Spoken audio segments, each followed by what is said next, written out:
que é o item 29 do material didático, o imperador valente.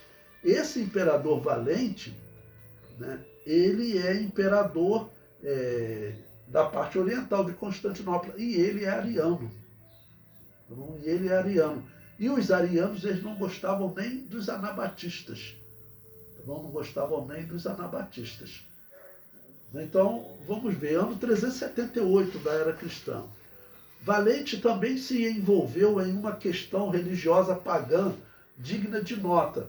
Bom, eu tirei também do historiador Sócrates de Constantinopla, eu coloquei lá no grupo para vocês, se alguém perdeu, se quiser de novo, é só me pedir lá que eu coloco a coleção dele completa, é muito interessante. Bom, no capítulo 19 do seu livro 4, ele comenta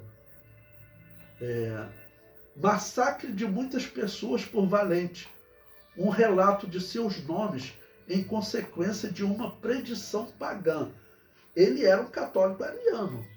Olha só o que essa história vai contar, né? Eu falei, por isso eu coloquei, é digno de nota, porque é uma história para nós interpretarmos. Ele prossegue. A disposição cruel do imperador foi nessa época abusada por um demônio execrável, que induziu certos curiosos a instituir um inquérito por meio da necromancia sobre quem deveria suceder Valente no trono. Ou seja, tinham pagãos enrustidos, dentro do catolicismo tinha paganismo, né? Tinham pagãos, teve sacerdote que foi proibido de trabalhar no templo pagão, foi trabalhar no templo católico. Então fizeram lá, através de necromancia, né, que normalmente era abrir cadáveres, então tentar ver quem seria o imperador substituto, né? E prossegue. Aos seus encantamentos mágicos, o demônio deu respostas não distintas e inequívocas. Ou seja, o demônio, o que os sacerdotes faziam, né? E eles inventavam histórias. Então pode ter caso de um demônio até usar os lábios de alguém para falar, mas em muitos casos ele inventava história. Então eles inventaram um código para ele tentar descobrir. Só que acaba que esse código vai dar certo, ou seja, no final pode ser um homem que parecia estar sendo preparado pelo demônio mesmo, porque o que o homem aqui, através da necromancia, recebeu do demônio, acaba acontecendo, olha só.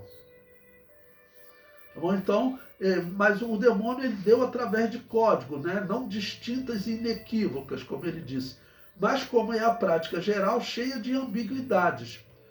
Por exibir as 4 letras, ele falou que via 4 letras do nome da pessoa, né? Que seria a letra Q, E, O e D. Ele declarou que o nome do sucessor de Valente começava com elas e que era um nome composto. Aí eles começaram a procurar, né? O que ele vai fazer. Quando o imperador foi informado desse oráculo, em vez de confiar em Deus, seria o que um cristão falava. Olha, isso daí, no caso dele, ele diria até que é proibido, tem que acabar com isso no império. Um cristão de verdade diria, olha, isso aí é engano do demônio, vocês não acreditem nisso, e se o demônio tiver plano de algum homem com esse nome, dele colocar no poder alguém que foi consagrado a ele quando criança, vamos orar, repreender isso em nome de Jesus. Isso seria a atitude de um cristão, né? Mas ele é um católico ariano, acredita em purgatório, outras coisas, é um pagão, né? Em quem que ele vai confiar? Ele vai confiar no demônio. Olha o que vai acontecer. Então o historiador está dizendo, vou repetir a leitura.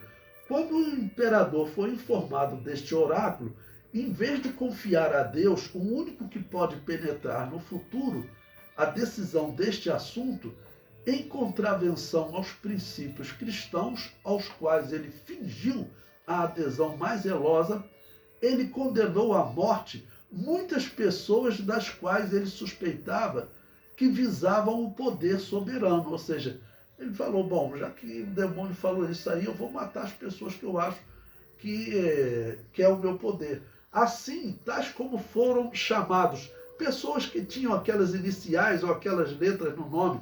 Olha, Teodore, Teodotos, Teodócios, Teodulos e semelhantes foram sacrificados aos temores do imperador. E entre os demais estava Teodósiolo, um homem muito corajoso, descendente de uma família nobre da Espanha. Por que eu falei para vocês que é estranho? Porque um homem que depois que vai substituir, que vai ser um imperador horrível para o cristianismo, ele vai perseguir as igrejas anabatistas, vai proibir, né, que, por exemplo, Novaciano, que escreva lá, por exemplo, Igreja Novaciana, não poderia mais chamar de Igreja Novaciana, tinha que ser chamado só de Novaciano. Né? Então, vai ser um imperador terrível. Qual o nome dele? Teodósio. Então, poderia ser que o demônio já tinha alguém consagrado, né? E estava falando isso.